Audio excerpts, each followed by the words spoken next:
Saling berbohong antar pasangan padahal keduanya sampai menikah siri. Sang lelaki mengaku jadi TNI sementara wanita mengaku kalau dirinya anak seorang jenderal. Seorang pria bernama Slamet berusia 32 tahun tinggal di Brebes bekerja sebagai satpam di BCA Matraman, Jakarta Timur. Sebelum bekerja bahkan dirinya pernah mencoba peruntungan untuk menjadi anggota tentara TNI, namun ternyata tak diterima. Saat itu Slamet nampaknya terobsesi untuk menjadi seorang anggota TNI. Di mata orang-orang yang mengenal Slamet dikenal sebagai laki-laki yang pendiam, tak banyak bicara, namun baik kepada semua orang. Tak banyak orang yang dibantu juga oleh Slamet masalah pekerjaan, bahkan saat Slamet punya uang pun kerap membantu. Namun nampaknya Slamet punya obsesi dirinya ingin menjadi TNI hingga sampai mengumpulkan semua atribut ke-TNI-annya dan tak pernah mengaku kalau dirinya adalah seorang satpam di salah satu bank swasta.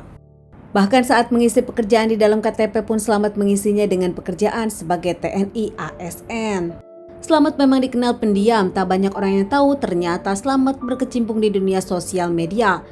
Dalam sosial medianya Slamet mengaku kalau dirinya adalah seorang anggota TNI, kerap memposting dirinya dengan baju tentara, bahkan dalam beberapa postingan meyakinkan semua orang kalau dirinya memang sedang bertugas.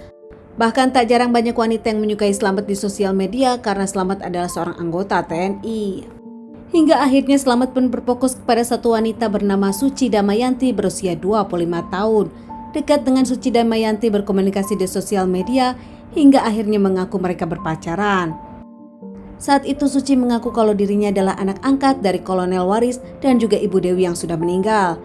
Setelah cukup lama berpacaran dan juga aktif di sosial media, keduanya kerap bertemu hingga akhirnya memutuskan menikah siri.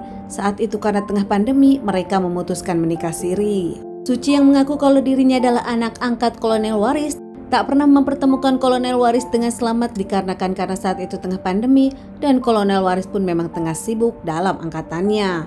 Dan berjanji akan mempertemukan Slamet dengan Kolonel Waris saat nanti mereka menikah dengan resepsi. 1 tahun menikah siri, bahkan kini Suci dalam kondisi keadaan hamil, mereka pun merencanakan untuk resepsi pernikahan. Mereka pun membuat undangan untuk resepsi pernikahan mereka, banyak pejabat yang diundang, tak hanya itu, turut mengundang di kartu undangan pun semuanya pejabat, hingga akhirnya banyak yang merasa canggung dan nampak mencoba menghargai pasangan ini.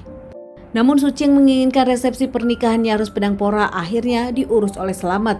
Slamet mengurus ke kedinasannya tanpa Suci tahu surat-surat yang dibuat Slamet adalah palsu. Beredarnya surat undangan resepsi pernikahan Suci dengan Slamet nampaknya membuat curiga pihak TNI. Dengan banyaknya turut mengundang di kalangan pejabat dan pejabat yang diundang serta tak ada KTA dari Slamet, hingga pihak TNI pun akhirnya memanggil Suci dan memanggil Slamet. Slamet pun akhirnya diinterogasi dan ditanyakan tentang kebenaran dirinya TNI atau bukan. Akhirnya dengan banyak tekanan dan juga keraguan dari pihak TNI, Slamet pun tak bisa berbohong lagi. Slamet jujur kalau dirinya bukanlah seorang anggota, dirinya hanya seorang satpam di Bank BCA.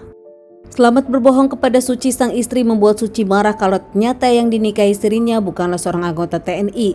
Bahkan kini Suci tengah hamil. Slamet yang meminta maaf kepada Suci dan berharap ayah angkat dari Suci bisa membantunya. Ternyata Suci juga bukanlah seorang anak angkat dari kolonel.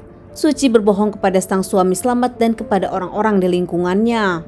Suci kerap melakukan penipuan agar bisa mendapatkan uang. Dirinya mengaku dirinya sebagai anak angkat dari seorang kolonel, namun ternyata semua itu adalah akal-akalan dari Suci untuk mendapatkan cinta sang TNI gadungan dan juga akal-akalan Suci untuk menipu beberapa orang masalah keuangan.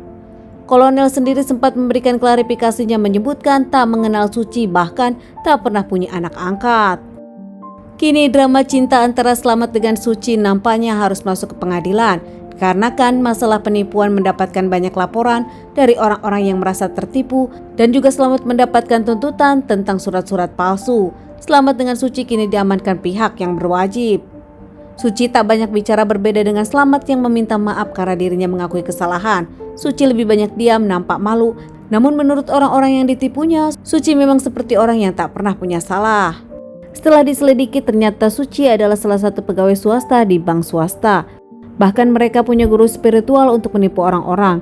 Kini mereka dituntut pidana dengan pasal penipuan dan pemalsuan surat-surat. Dan mereka pun terancam mendapat hukuman 10-12 tahun penjara.